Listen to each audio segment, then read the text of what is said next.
Thank you for being here. Please grab a warm glass of water, sit back, and listen as I tell you the whole story. The scent of expensive Chardonnay and fresh white hydrangeas should have made the night absolutely perfect. It was my engagement party, a night that was supposed to be about my future, held in the massive glass-walled sunroom of the sprawling estate I grew up in. My fiancée, Chloe, stood by my side wearing a simple but stunning navy blue dress. Her fingers were gently intertwined with mine, her thumb rhythmically rubbing the back of my hand. She was a silent, steady anchor in a room full of people who felt much more like strangers than actual family members. Soft jazz music played from the high-end ceiling speakers, blending smoothly with the polite, meaningless chatter of 50 guests holding crystal glasses. But beneath that polished surface, the air in that room was completely toxic. My family was not there to celebrate my engagement. They were simply tolerating my presence, waiting for the perfect moment to strike and get exactly what they wanted. The ambush had been building up for 2 solid weeks, but I never in a million years thought my own father would turn a night meant for celebration into a public execution. It happened so fast. The jazz music was still playing when my dad, Joseph, marched aggressively across the polished marble floor. His face was flushed a deep, angry red, radiating the intense heat of too much expensive scotch and raw, unhinged anger. He did not care who was watching. He grabbed my shoulder, his heavy fingers digging into the fabric of my tailored suit jacket like actual claws. He leaned in close, his breath reeking of liquor and cigars, and his voice cut through the ambient noise of the room, loud enough to stop the music dead in its tracks. "We are done playing games, Matthew," he snarled, the thick veins in his neck bulging against his collar. "Give your $100,000 fund to your brother right now. You sign it over tonight, or this engagement is over, and you are no longer a part of this family." I just stared at him. The entire room went dead silent. 50 pairs of eyes locked onto us in shock. Chloe stepped forward, her voice calm but incredibly firm. "Sir, you need to step back right now." "Shut your mouth," my dad snapped, violently shoving Chloe's arm. She stumbled backward, her heel catching awkwardly on the edge of the Persian rug. That was it. The final thread tying me to this family snapped.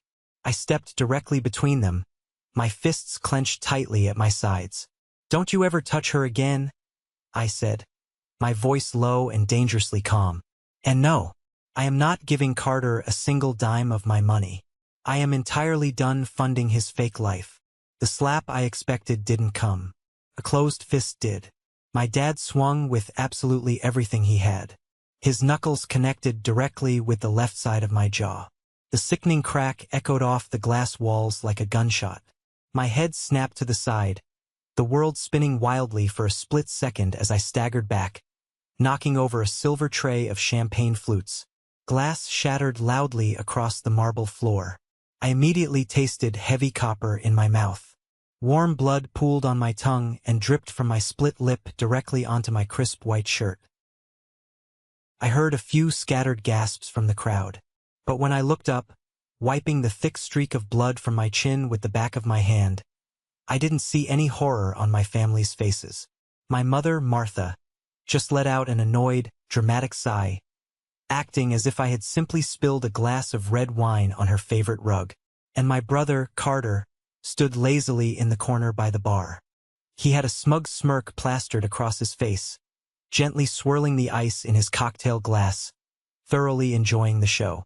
I didn't yell. I didn't swing back.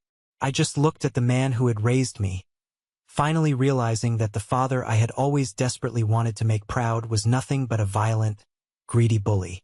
"You're dead to us?" my dad spat, casually straightening his silk tie. I grabbed Chloe's hand.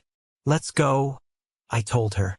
We walked out of the sunroom, our shoes crunching loudly over the broken glass. I didn't look back. I left them standing there in their beautiful stolen house. What my dad didn't know as he watched me walk out the front door was that he had just signed his own eviction notice. To understand how karma hit them like a freight train, we have to go back to a safe I hadn't opened in 5 years. Growing up in that massive estate, I always felt like a ghost haunting someone else's life. The house was enormous, filled with heavy antique furniture, expensive imported rugs, and large oil portraits of people I barely knew. But despite the extreme wealth radiating from the very walls, none of it ever felt like it belonged to me. That was Carter's world. I was just living on the edges of it. The divide between my younger brother and me wasn't just a crack. It was a massive canyon. Carter was the undisputed golden child, the miracle baby who could do absolutely no wrong. I was just the placeholder. By the time I was 16 years old, I was working long weekend shifts at a dusty local hardware store just to afford my own winter clothes and save up for a heavily used car.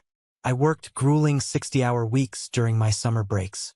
I took immense pride in my small salary, knowing I earned every single penny through my own sweat. Carter, on the other hand, woke up on his 16th birthday to a brand new, fully loaded SUV parked in the driveway with a giant red bow on it. My mom, Martha, enabled his every single whim. If Carter wanted something, it was immediately classified as a necessity. If I needed something, it was treated as a massive financial burden. But it was my dad, Joseph, who truly set the toxic standard for the house. For him, life was entirely about appearances and projecting wealth. He cared vastly more about what his wealthy golf buddies thought of him than whether his two sons were actually decent human beings. I distinctly remember the night the reality of my family truly crystallized for me. I was 19 years old, home from college for a long holiday weekend. Carter was 17 and had sneakily taken his brand new SUV out for a late-night joyride. He came home at 2 in the morning, completely panicked and reeking strongly of cheap weed.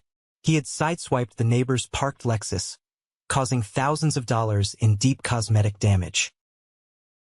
The very next morning, 2 police officers were standing at our heavy oak front door. I stood silently on the top of the grand staircase, watching my dad speak in hushed tones to the officers. When he finally closed the door, he didn't run upstairs to scream at Carter. He walked straight up the stairs, looked me dead in the eye and said, "You were driving last night, Matthew." His voice was entirely flat, leaving absolutely no room for argument or discussion. "What? No, I wasn't. I was asleep in my room," I replied, utterly confused by the accusation. My mom stepped up right beside him, her face completely stony. "Your brother is applying to several Ivy League schools next month. A police record for reckless driving will completely ruin his chances. You already go to a basic state school. A minor record won't matter for your future. Take the blame." They didn't ask me. They demanded it. They actually took the college fund that I had partially saved myself from working at the hardware store and used it to pay off the neighbor quietly so no formal criminal charges were pressed. All while making me take the fall and lie to the auto insurance company. My monthly premiums skyrocketed. Carter didn't even bother to say thank you. He just complained loudly for a week that he couldn't drive his car while it was sitting in the auto body shop. That was the exact day I learned my true value in that house. I was nothing more than the human shield they used to protect Carter from his own mistakes. The only person in that entire house who ever saw through the pathetic charade was my grandpa Samuel. He was the man who built the family wealth from the absolute ground up. He started with a single, small hardware store and ruthlessly turned it into a massive, highly profitable real estate portfolio. He was a tough, no-nonsense, callous man who valued hard work and integrity above all else. He lived quietly in the east wing of the massive estate, mostly keeping to his private study. Grandpa Samuel knew exactly who my dad was. He clearly saw the massive gambling debts my dad desperately tried to hide from the public eye.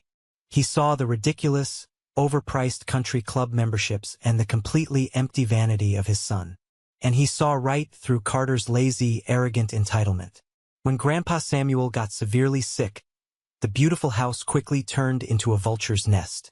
My parents were constantly whispering loudly in the hallways about the inheritance. They were already aggressively planning expensive kitchen renovations and European vacations before the poor man had even passed away. They practically planned the catered menu for the funeral while he was still upstairs breathing through an oxygen tank. Exactly a week before he died, Grandpa Samuel called me alone into his study. The heavy room smelled richly of old paper, leather bindings, and his signature pipe tobacco. He looked incredibly frail sitting deep in his oversized leather armchair, but his eyes were still as sharp as shattered glass. "Matthew," he said, weakly gesturing for me to sit on the sofa opposite him. "This family is rapidly rotting from the inside out. Your father loves the shiny appearance of status far more than the blood running in his own veins. And your brother is nothing but a lazy parasite." I didn't say anything back to him. I just sat there, feeling a heavy, painful lump form deep in my throat. It was the very first time in my entire life that anyone had verbally validated the isolation I had felt. He reached slowly into his top desk drawer with a trembling hand and pulled out a small, heavy envelope sealed with red wax.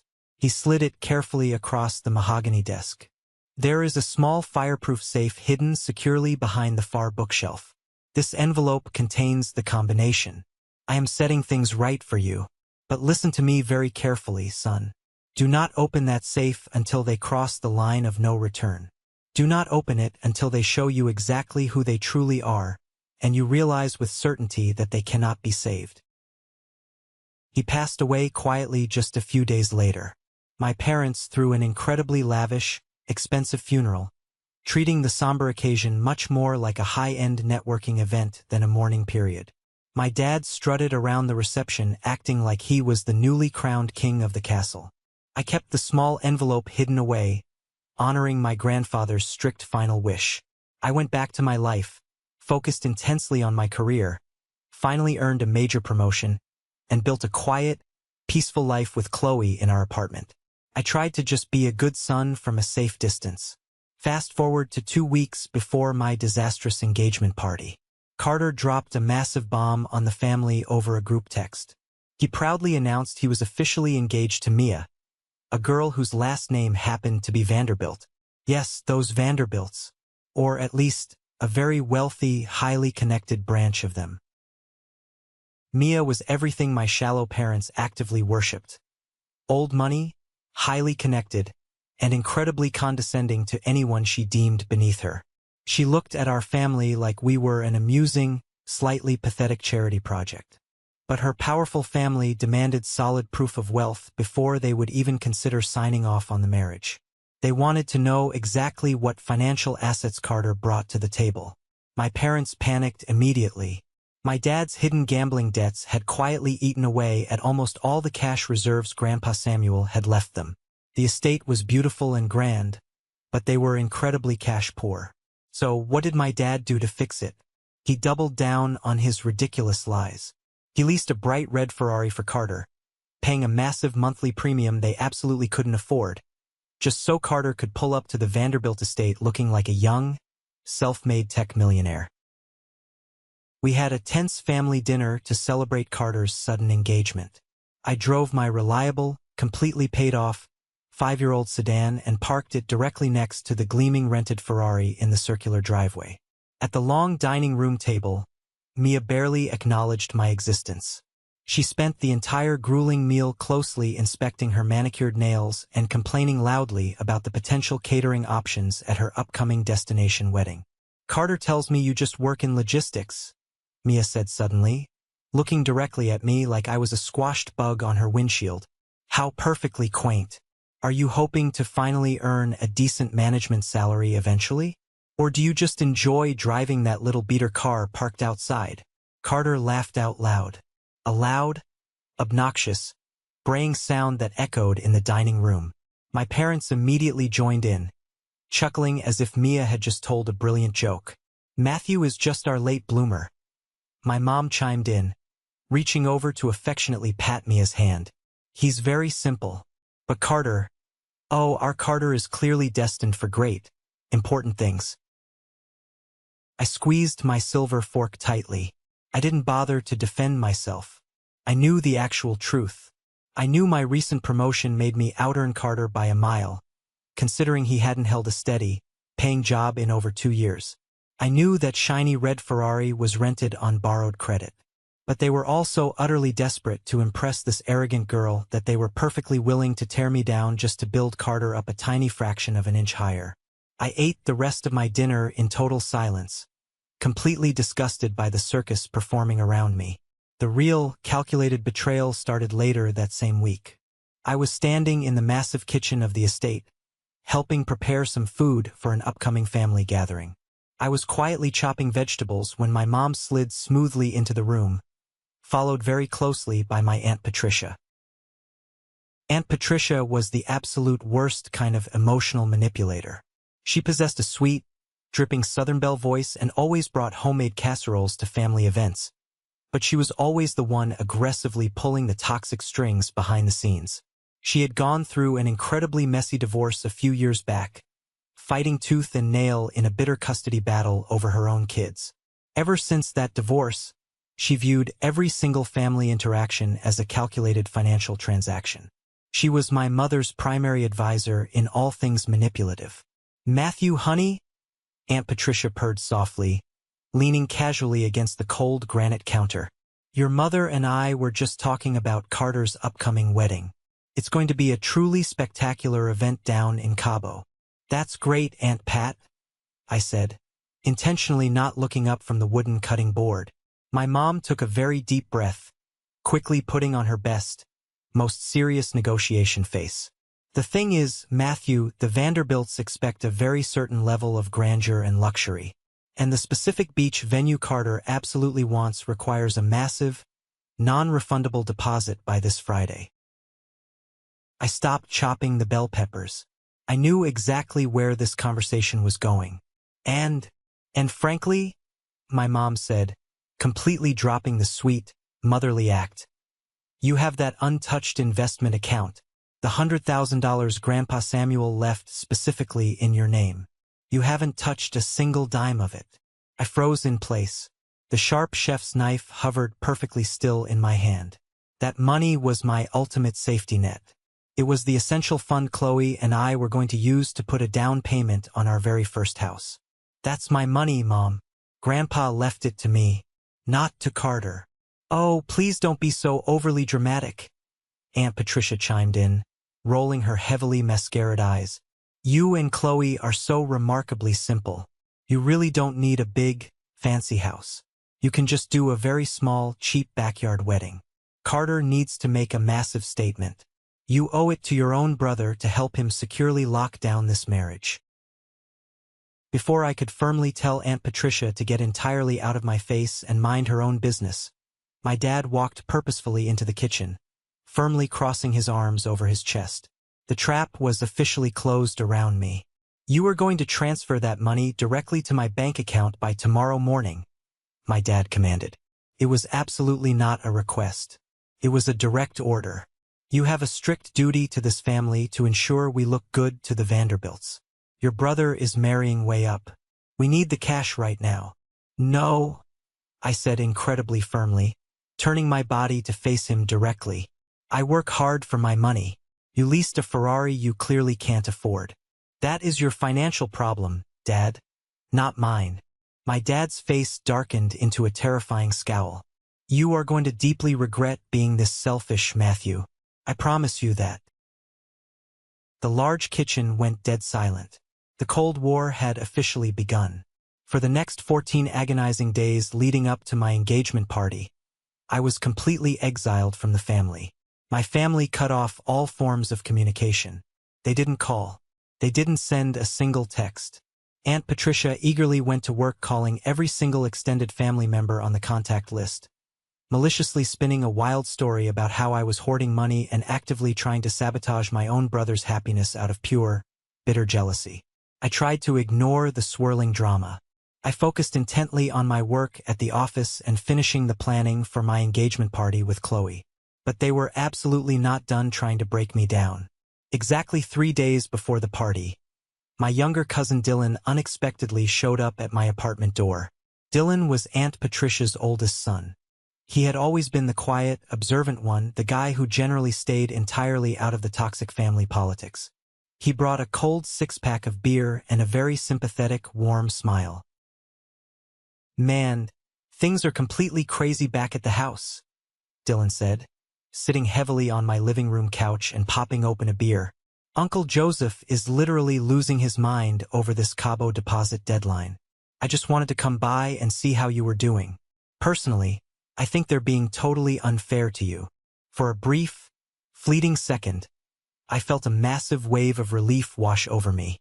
Finally, someone in this insane family who actually saw reality for what it was. We talked casually for about an hour. I eventually went into the kitchen to grab us some leftover pizza from the fridge. When I walked quietly back into the living room, Dylan didn't hear me approach. He was standing directly by my home office desk. My laptop was wide open, actively displaying my secure online banking dashboard.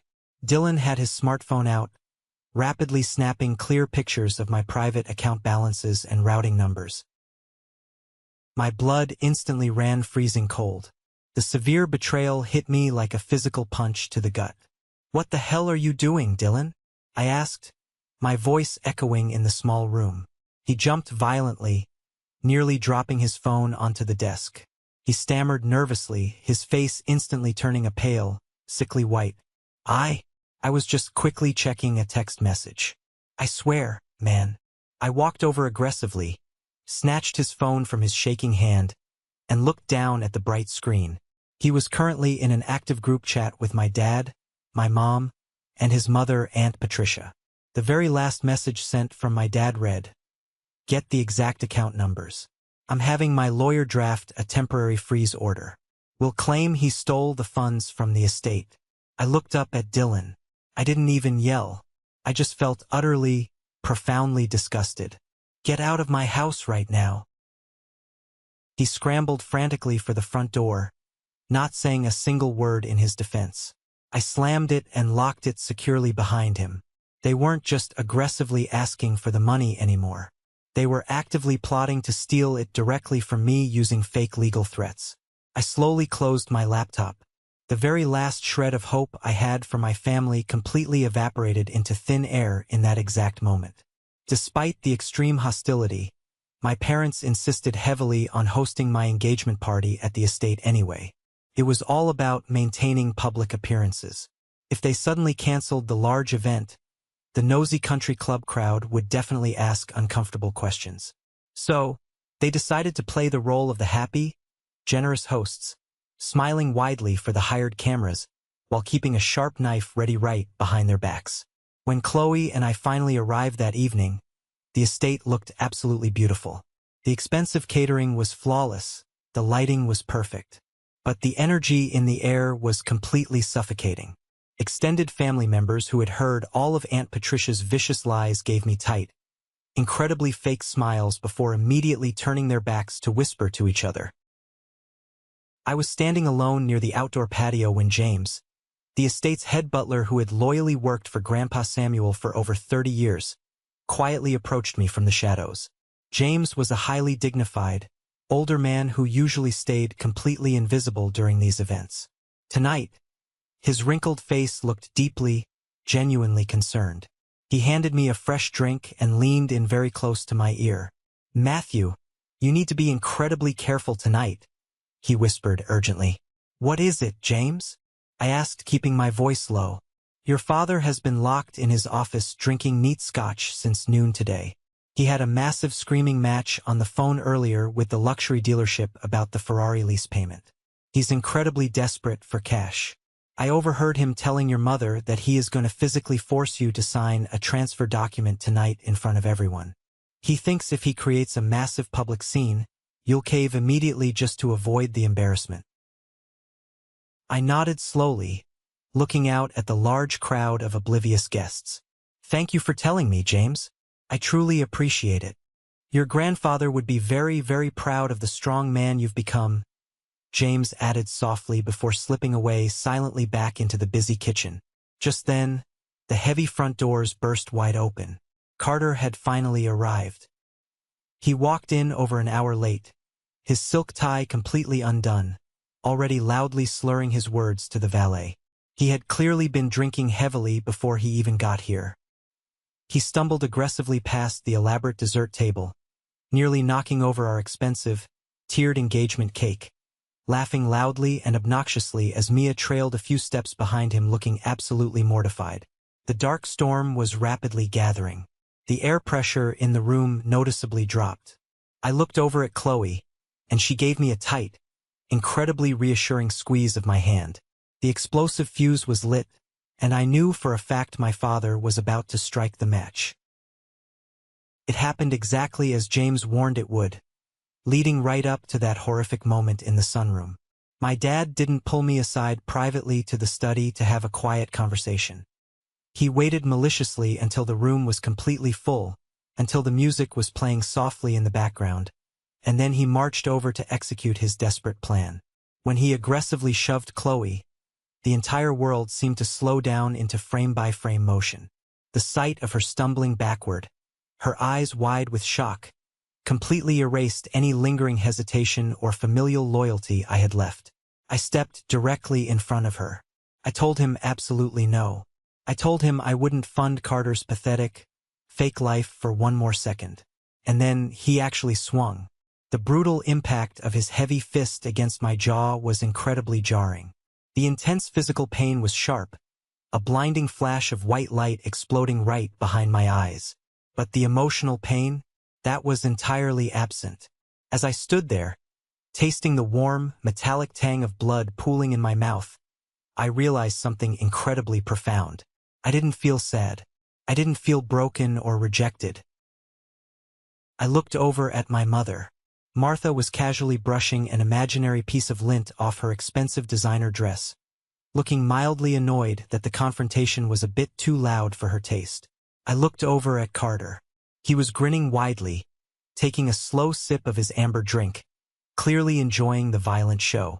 I looked at Aunt Patricia, who was already whispering furiously to another guest, actively spinning the narrative that I had somehow violently provoked him into hitting me. "You're dead to us?" My dad had spat, his chest heaving with exertion. Honestly, it was the most incredibly freeing sentence I had ever heard in my 29 years of life. The little, hopeful boy inside me who desperately wanted his dad to be a hero, who desperately wanted his mom to love him just as much as she loved his brother, that boy finally permanently died. In his place stood a grown man who finally realized he owed these toxic people absolutely nothing. The heavy silence in the room was absolutely deafening. Not a single person moved to help me. Not a single person checked to see if Chloe was okay. They all just watched in silence, fully complicit in the abuse, waiting eagerly to see if I would finally break down, cry, and hand over the money to buy back my father's highly conditional love. I reached up slowly, wiping the thick streak of blood from my chin. I looked my father dead in the eye. My jaw throbbed with a dull, heavy ache, but my voice was completely, terrifyingly steady. "You are an incredibly weak, pathetic man, Joseph," I said, projecting my voice loud enough for every single guest in the room to hear clearly. "You have absolutely nothing but a rented car and a massive mountain of hidden debt, and you will never, ever see a single dime from me." My dad let out a roar and lunged forward again, raising his fist for a second strike. But this time, two of his golf buddies rushed forward and grabbed his arms, holding him back forcefully to avoid the police being called to the estate. I simply turned my back on him. I wrapped my arm firmly and protectively around Chloe's waist and guided her carefully through the stunned crowd. The sea of well-dressed guests parted quickly for us, their eyes wide. We walked confidently out the heavy oak front doors and stepped out into the cool, crisp night air. I didn't even bother to grab my expensive coat from the coat check. I didn't look back at the sprawling, brightly lit estate. We drove all the way back to our small apartment in complete silence. The adrenaline was slowly fading from my system, leaving a dull, intense throbbing ache in my jaw and a slight ringing in my left ear. When we finally got inside, Chloe didn't say a word. She went straight to the freezer, pulled out a bag of frozen peas, wrapped it carefully in a clean kitchen towel, and gently pressed it against my rapidly swelling face. She looked deeply at me, her eyes completely filled with tears. Not tears for herself, but tears for me. "Matthew, I am so incredibly sorry. We really should call the police. What he did was straight-up assault." I sat heavily on the edge of our worn-out couch, staring blankly at the dark television screen. I thought seriously about calling the cops. I thought about the messy, drawn-out legal battle, the embarrassing local headlines, and the endless, exhausting drama Aunt Patricia would inevitably spin to the rest of the family. "No," I said quietly, my voice raspy. "Matthew, he hit you in the face. You cannot just let him get away with that." "I'm not letting him get away with it," I replied, slowly pulling the ice pack away from my face. "Calling the police is way too easy for him. He'd just post bail, hire an expensive defense lawyer, and drag the case out for years while still living extremely comfortably in that massive house.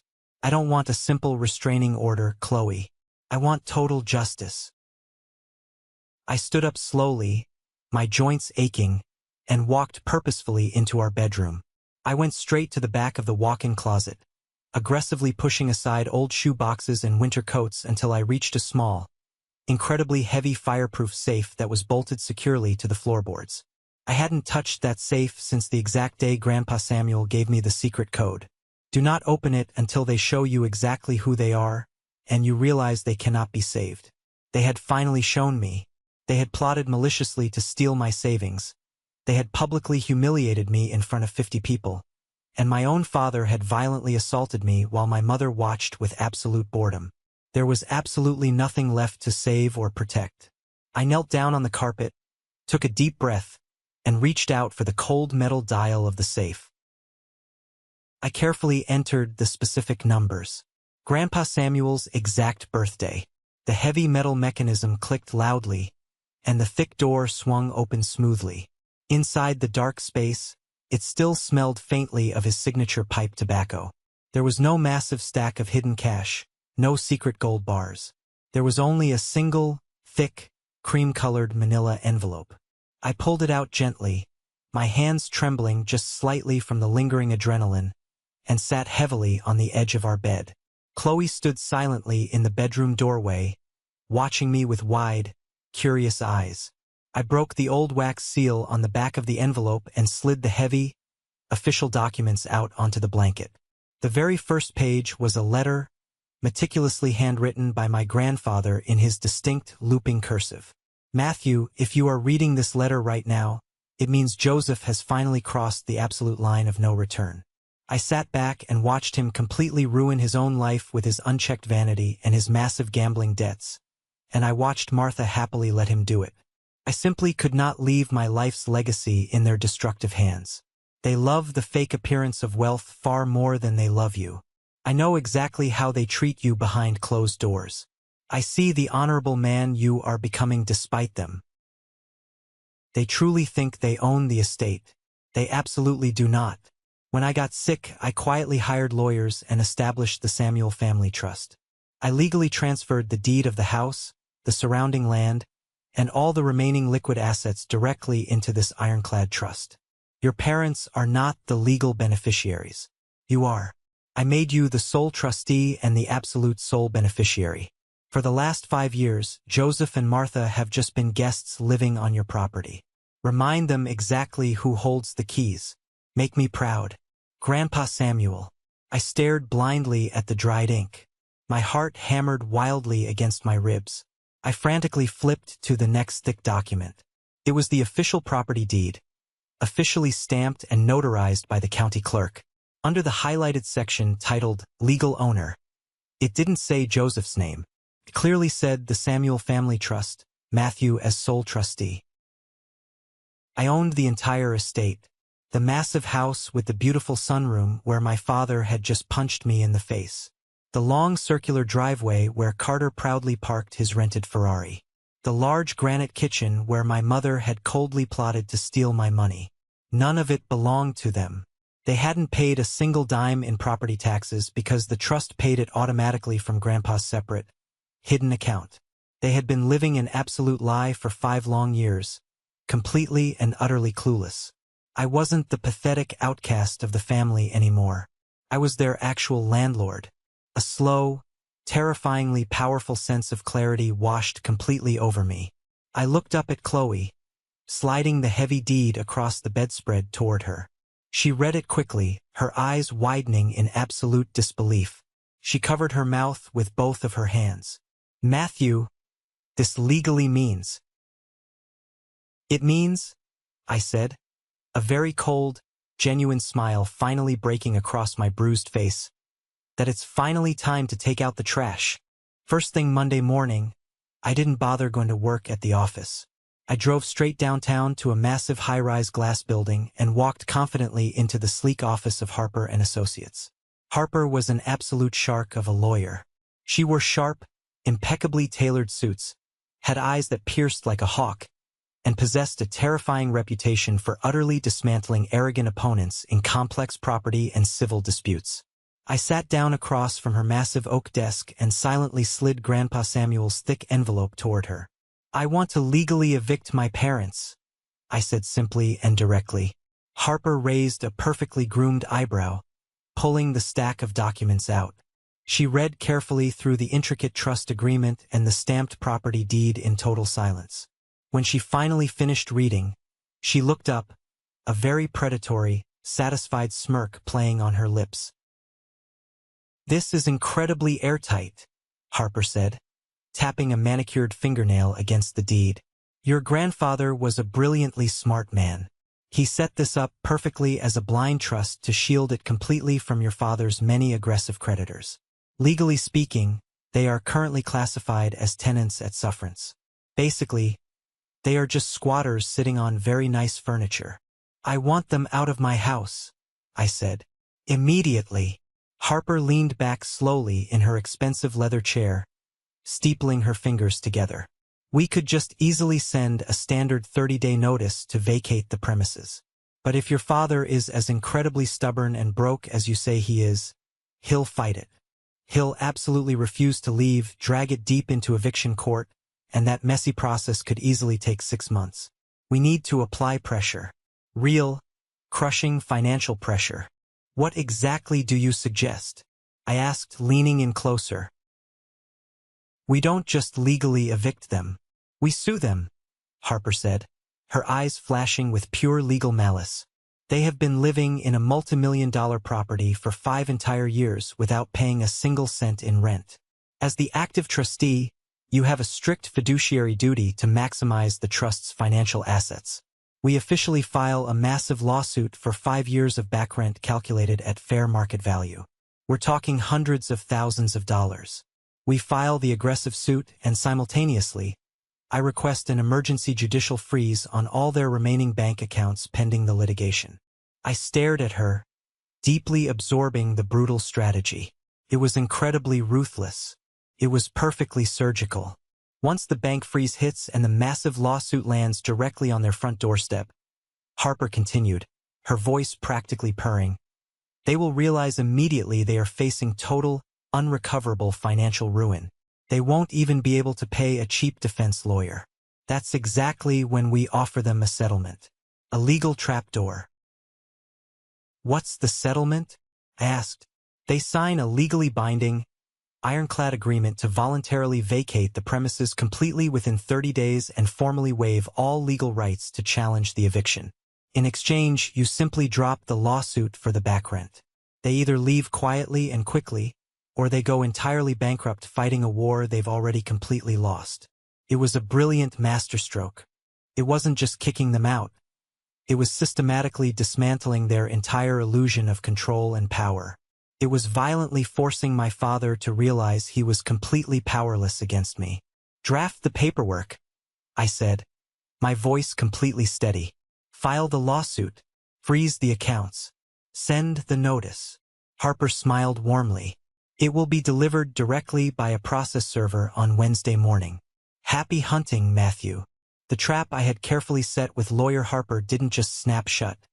It slammed down with the devastating force of a falling anvil. Wednesday morning arrived exactly as Harper promised it would. I was sitting quietly at my kitchen island in my apartment, sipping a hot cup of black coffee, watching the digital red numbers on my microwave tick over to exactly 9 o'clock. I knew exactly what was happening at that very second. Right about now, a professional, completely humorless process server was walking up the long, perfectly manicured driveway of my estate. Right about now, he was ringing the heavy brass doorbell. And right about now, he was handing a thick, terrifying stack of legal documents directly to my father. I didn't have to wait very long for the massive fallout to reach me. At exactly 9:15, my cell phone started vibrating aggressively across the cold granite countertop. The caller ID flashed my mother's name. I didn't pick it up immediately. I let it ring 4 times, listening to the buzzing sound, taking another slow, deliberate sip of my dark coffee. I wanted her to sweat. Then, I finally hit the green answer button and put the phone on speaker, resting my hands on the counter. "Matthew!" My mother shrieked instantly. Her voice was completely hysterical, a sharp, piercing, guttural sound that lacked absolutely all of her usual refined, country club polish. "Matthew, you need to call this off right now. Some absolute lunatic just came to our front door and handed your father a massive lawsuit. He's threatening to sue us for hundreds of thousands of dollars in back rent. And my debit card just declined at the grocery store. I had a cart full of food, and the machine said declined. The bank teller on the phone said our accounts are completely frozen. Tell this Harper woman there has been a massive, ridiculous mistake." I leaned forward, resting my elbows heavily on the counter. My voice was completely flat, utterly devoid of any sympathy or warmth. "There is absolutely no mistake, Mom. The bank accounts are frozen by a federal judge because you are being actively sued for 5 entire years of unpaid rent. And you are being sued because you are currently squatting in a multimillion-dollar house that does not legally belong to you." The line went dead silent for a few long, agonizing seconds. I could hear her ragged, panicked breathing through the speaker. "What in the world are you talking about? Your father owns that house. Grandpa Samuel left the inheritance to him." "No, Mom," I corrected her, my tone dropping to a cold, unforgiving whisper. "Grandpa Samuel left the inheritance entirely to me. He set up an ironclad blind trust 5 years ago because he knew Dad's massive gambling debts would completely bankrupt the family. He made me the sole trustee and the sole beneficiary. I own the house. I own the land. Dad is just a very ungrateful guest. And frankly, you have both severely overstayed your welcome." "You wouldn't dare do this?" she gasped, her voice trembling with genuine, raw fear for the very first time in her pampered life. "You cannot do this to your own family. We gave you everything. We raised you, Matthew. You raised me to be a human shield for Carter." I shot back, the years of suppressed anger finally bubbling up into my words. "You stood in that beautiful sunroom and sighed with annoyance while my father punched me in the face. You aggressively plotted with Aunt Patricia to steal my hard-earned savings. You don't get to play the victim now. Please," she sobbed loudly. "Carter's wedding is in exactly 30 days. Then I highly suggest you start packing your boxes very quickly," I said smoothly. "People who assault the landlord get evicted. You have exactly 30 days. Do not call this number again." I pressed the end call button. The silence in my apartment was absolutely beautiful. The next 30 days felt like an absolute masterclass in psychological warfare. I completely blocked my parents' phone numbers from my device. I blocked Aunt Patricia and her entire side of the family. I ignored the frantic, legally threatening emails my dad desperately sent from his work computer. Lawyer Harper handled all the communications, standing like a brick wall between them and me. Just as she expertly predicted, they didn't have a single legal leg to stand on. With their bank accounts legally frozen solid by a federal judge, they couldn't even afford to hire a junior lawyer to review the documents, let alone fight a massive civil litigation in court. Exactly 5 days after the lawsuit was formally served, a heavily defeated, utterly broken Joseph signed the harsh settlement agreement. They legally agreed to vacate the estate completely by the end of the month to avoid bankruptcy. Ironically, their absolute deadline to move out of the house fell on the exact same weekend as Carter's massive, over-the-top destination wedding to Mia Vanderbilt. They had kept the embarrassing eviction a total, closely guarded secret from Mia's wealthy family, desperately trying to keep up the fake illusion of extreme wealth just long enough to get the official marriage certificate signed and filed. Chloe and I were technically still invited to the wedding reception, purely because uninviting us at the last minute would raise far too many uncomfortable questions among the nosy extended family.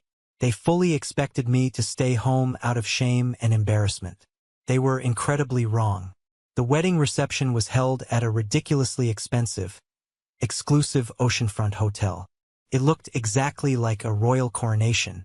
There were massive, towering ice sculptures, tens of thousands of imported white roses, and an open bar serving top-shelf liquor to hundreds of wealthy guests.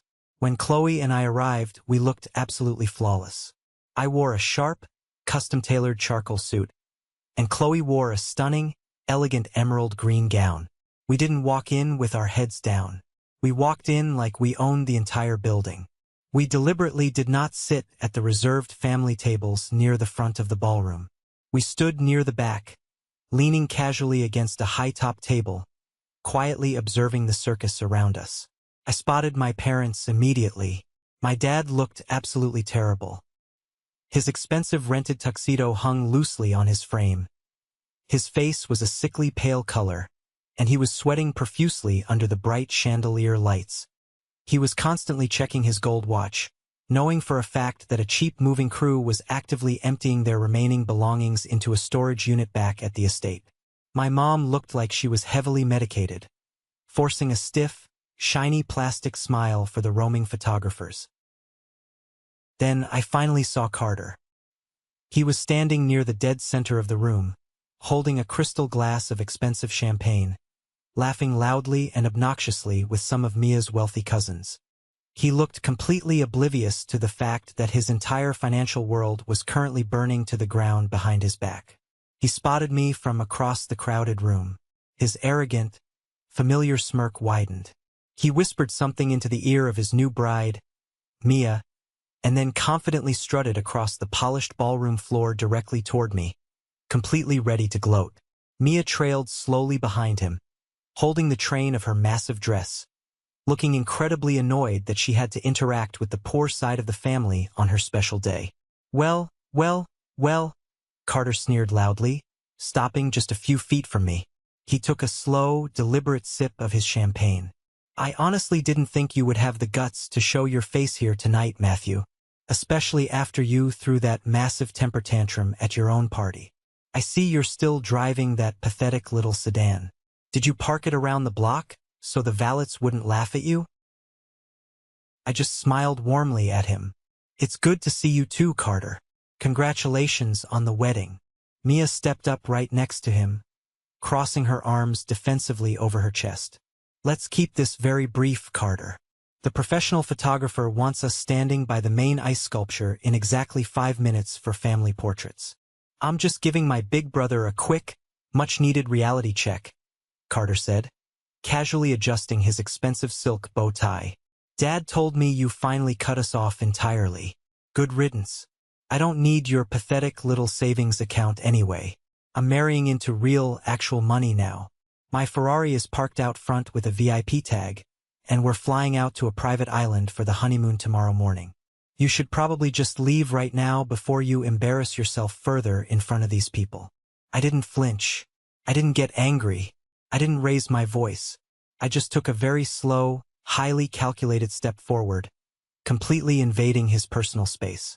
I leaned in very close, bringing my mouth right next to his ear so only he and his new wife could hear my specific words over the loud, thumping party music. Enjoy the honeymoon, Carter, I whispered, my voice dripping with absolute, unforgiving ice. Because you are going to desperately need the vacation. When you fly back to the city next week, I highly suggest you clear out your new guest room. Carter pulled his head back quickly, his arrogant smirk faltering just a tiny fraction. He looked genuinely confused. What the hell are you talking about? I kept my voice perfectly steady, making sure every single syllable hit its intended target with maximum impact. I'm talking about the simple fact that your entire financial background is a complete, fabricated lie. That bright red Ferrari parked out front? Dad leased it, and the dealership is actively looking to repossess it tonight because the massive payments bounced. And the massive estate you love bragging about to all of Mia's friends? Dad doesn't own it. I do. Grandpa Samuel left the entire inheritance to me in a blind trust to protect it from Dad's gambling debts. Carter's face went completely blank. His confident eyes darted nervously to Mia, who had suddenly gone very, very still beside him. "You're lying?" Carter stammered, his voice cracking noticeably. "Dad owns the house. He showed me the papers. Dad is currently homeless," I interrupted, delivering the final, fatal blow without a single ounce of mercy. "I legally evicted them. They signed the final legal paperwork 5 days ago to avoid a massive lawsuit for back rent. While you were standing here drinking expensive champagne, a cheap moving crew is packing all of their remaining clothes into a rented U-Haul truck. They have absolutely zero money, zero assets, and nowhere to live. So, when you get back from your fancy private island, Mom and Dad will be moving directly into your new house. Have a truly wonderful evening." The color instantly drained from Carter's face. He looked like he had just been hit head-on by a speeding cement truck. His mouth opened and closed repeatedly, but absolutely no sound came out. I shifted my hard gaze directly to Mia. Her perfectly contoured face was chalk white. Her eyes were wide with sheer, unadulterated panic. She belonged to a very strict family that demanded extreme financial security, and she had just legally married a man whose entire family was entirely bankrupt, completely fraudulent, and newly homeless. The grand Vanderbilt illusion was completely shattered into a million sharp pieces right in front of her eyes. I didn't wait for either of them to respond. The absolute horror radiating from their widened eyes was the only closure I ever needed. I turned smoothly on my heel, offered my arm gently to Chloe, and we walked calmly out of the lavish ballroom. I didn't look back once. I had finally dropped the lit match, and I didn't need to stay to watch the fake castle burn entirely to the ground. The very next morning, the sky over the massive estate was a heavy, gloomy gray, perfectly matching the exact reality of the grim situation unfolding on the ground. I absolutely didn't have to be there in person. Lawyer Harper had already arranged for the local sheriff's department to oversee the final property surrender to ensure everything went legally, peacefully, and smoothly. But I desperately needed to see it with my own 2 eyes. I needed to know for a fact that the heavy, toxic chapter of my past was officially closed forever.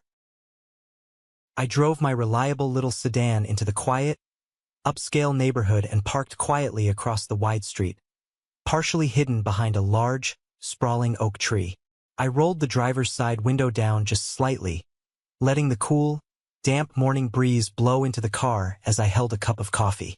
At exactly 10 o'clock in the morning, Sheriff Davis pulled his official police cruiser into the long, circular driveway, his red and blue lights flashing briefly to signal his authoritative arrival. Right behind him was a rusted, beat-up, rented U-Haul truck. A few minutes later, the massive, heavy oak front doors of the estate finally swung open. Watching my parents physically walk out of that house for the very last time was a completely surreal, out-of-body experience. There was absolutely no dignity left in them. My mother, Martha, came out first. She was sobbing hysterically, her expensive mascara running down her pale cheeks in thick, dark black lines. She was desperately carrying 3 very expensive designer handbags clutched tightly to her chest, treating them as if holding on to them would somehow magically save her crumbling social status. She looked incredibly small, fragile, and entirely pathetic. Then came my father. Joseph looked like he had physically aged 20 years in a single stressful month.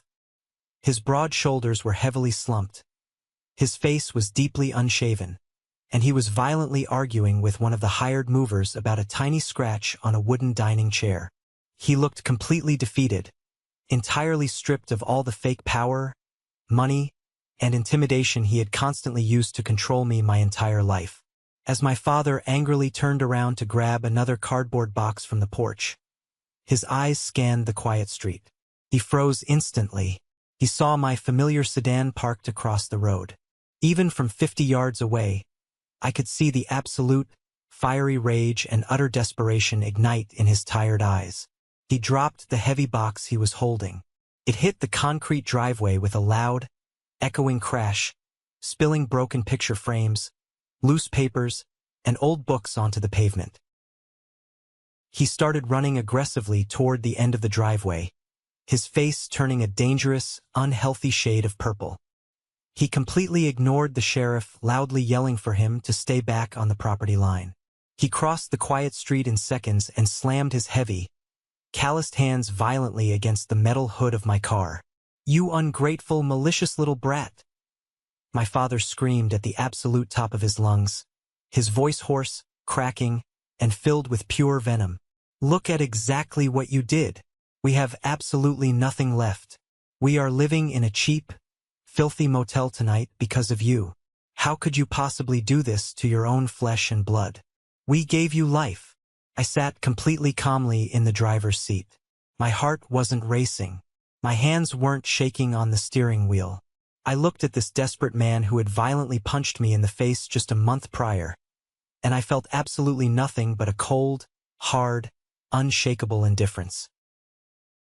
I slowly pressed the automatic button, rolling the driver's side window down just a few more inches. The crisp, cool morning air rushed into the cabin, carrying the distinct scent of freshly cut grass and my father's bitter, overwhelming desperation. "You gave me life," I said, my voice incredibly calm, measured, and completely devoid of emotion, cutting sharply through his hysterical screaming. "And you actively tried to ruin that life at every single opportunity just to make yourselves look slightly better to your rich friends. You physically assaulted me. You aggressively tried to steal my future. So, let's just call this a perfectly even trade." He stared blindly at me, his mouth hanging wide open, completely at a loss for words. He fully expected me to argue back. He expected me to yell, to cry, or to show some sign of guilt. He didn't know how to mentally handle the terrifying, unshakable calmness of a man who no longer cared about his existence in the slightest. "We're completely done here, Joseph," I said softly, looking him dead in the eyes. "Do not ever try to contact me again." I hit the button, rolling the thick glass window back up, permanently sealing off his frantic screaming. I put the car in drive, slowly pulled away from the curb, and left him standing entirely alone in the middle of the street, helplessly watching the only real asset he ever had drive away. Driving back to my apartment that morning, I felt an overwhelming, profound sense of deep emotional cleansing. The heavy, suffocating weight I had carried on my shoulders for 29 years was simply magically gone. A few short weeks later, I received a thick, handwritten letter stuffed in my mailbox. The return address was a cheap, run-down apartment complex on the bad side of town. It was from Aunt Patricia, the exact same woman who had ruthlessly orchestrated the evil plan to steal my savings was now begging on her knees. The long letter was a pathetic, rambling mess, desperately asking for a massive family loan to help my parents secure a new apartment. She strongly hinted that if I just gave them a small, monthly salary from the trust, everyone could forgive, forget, and go back to being a happy family. I stood silently in my kitchen, reading her manipulative, toxic words. I didn't feel angry. I just felt completely exhausted by their endless, bottomless greed. I walked slowly over to my home office, fed the thick letter directly into the heavy-duty paper shredder, and watched her fake, hollow apologies turn into tiny, meaningless strips of paper. I never replied. The very next day, I drove back downtown to Harper's law office. I sat down at her large desk and confidently signed the final, binding legal authorizations regarding the property. I didn't want to live in the massive estate. The walls held far too many toxic memories, and the grand, empty hallways felt like a dark museum of fake love. But I absolutely wasn't going to let Grandpa Samuel's hard work and legacy go to waste. I formally instructed Harper to completely liquidate the physical house, tear it down, and repurpose the massive, valuable plot of land. I had a very specific, highly ambitious plan for the inheritance, and it was going to change absolutely everything. It is incredibly strange how quickly the universe drastically shifts its momentum once you finally gather the courage to cut the toxic anchors out of your life. The massive burst of raw confidence I gained from finally standing up to my abusive father bled directly into my professional career. I completely stopped holding back at work. I aggressively pitched a massive, highly complex logistical overhaul to the senior partners at my firm, utilizing the exact same sharp, uncompromising logic and strategy one had learned from dealing with lawyer Harper. Exactly 2 months after the final eviction, My cell phone rang while I was sitting at my desk. It wasn't my mother crying or Aunt Patricia begging for cash. It was a man named Mr. Sterling, the highly respected, incredibly successful CEO of a massive philanthropic logistics firm based out of Seattle. He had actually heard about my intense, ruthless legal battle through a mutual connection in the corporate law world.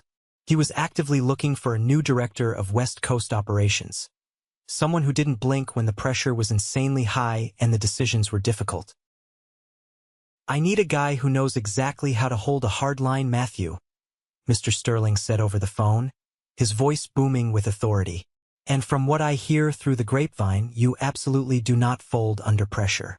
The starting salary is double what you're making right now, plus full, comprehensive relocation benefits and a massive bonus structure.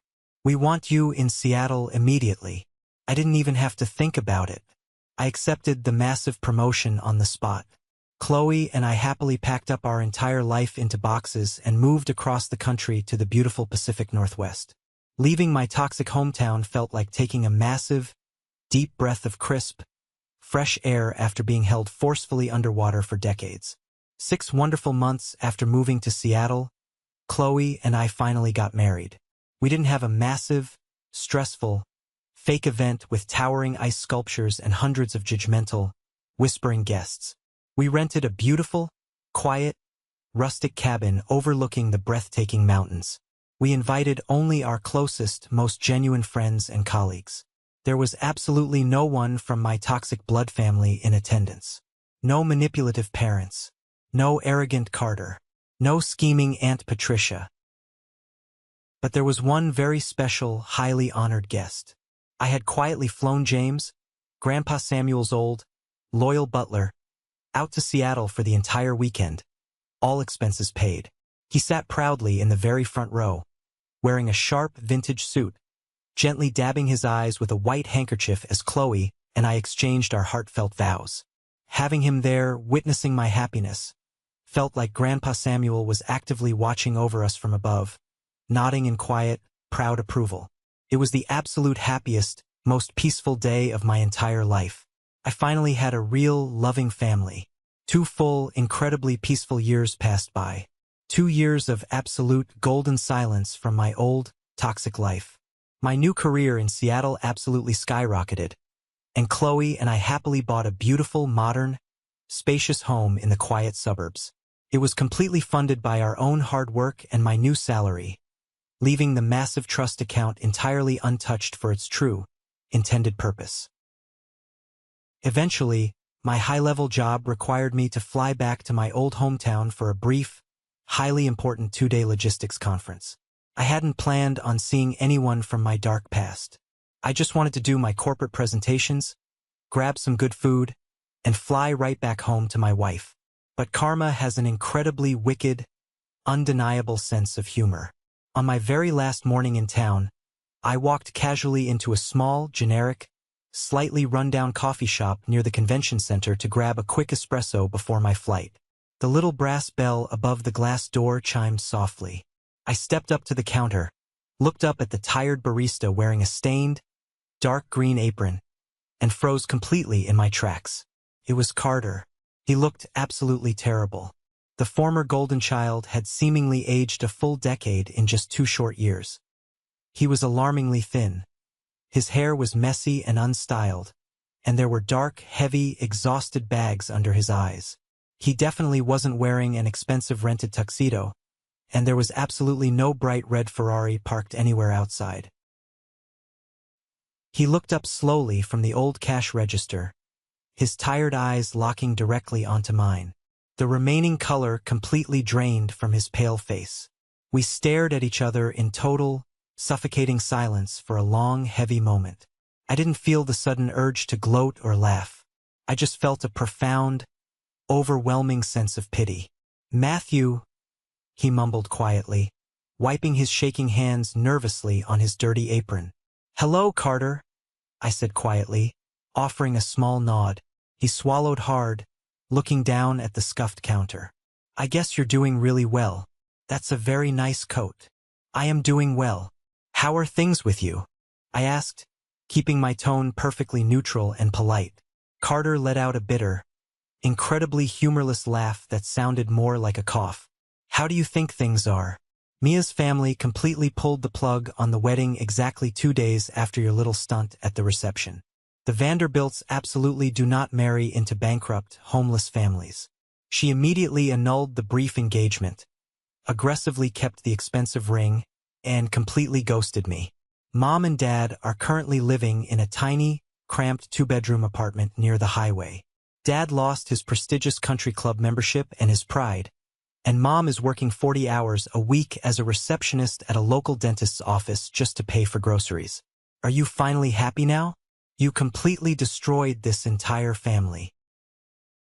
I didn't destroy anything, Carter, I replied, my voice perfectly steady and completely devoid of any misplaced guilt. I just stopped actively setting myself on fire to keep all of you warm.